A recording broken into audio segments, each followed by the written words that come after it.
The number one secret ingredient to successful email lists.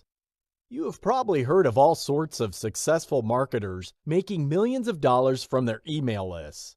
Believe me, these are not unicorns. They are not few and far between. They are not accidents. Instead, the people who run them found a system for building successful lists.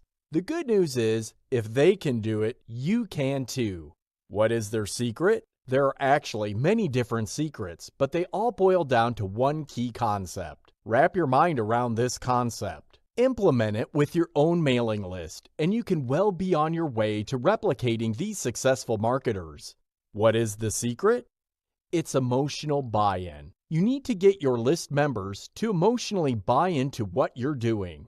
These members must be made to feel emotionally invested in the success of your list.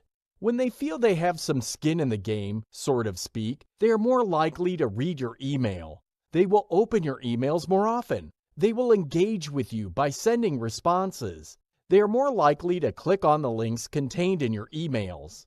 Most importantly, they're more likely to share your email by forwarding it to their friends or maybe even posting it on Facebook. How come?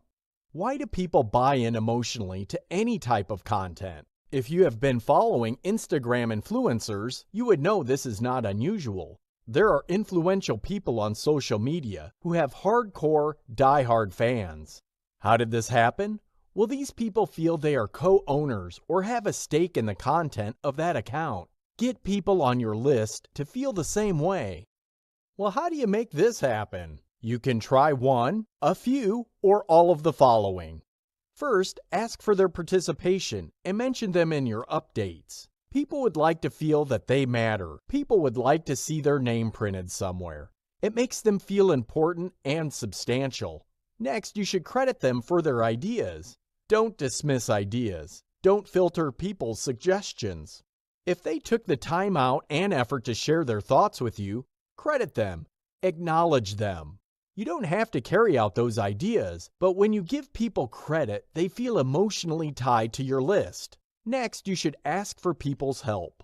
When you ask for somebody's help, you are basically telling that person that they can do things that you can't do. This makes people feel important. Fourth, you should give the people on your list creation powers. This is a form of crowdsourcing. Basically, you're telling people, tell me what kind of content you want me to share in my list. This can be third-party content. You then pick the most popular suggestions, and everybody gets to see their suggestion show up from time to time. You stand out from your competition because let me tell you, in all likelihood, they're not giving their list members such powers. Keep these tips in mind when trying to build a sense of emotional buy-in. It can take quite a bit of time, but it's definitely worth it because you want your list to turn into a community.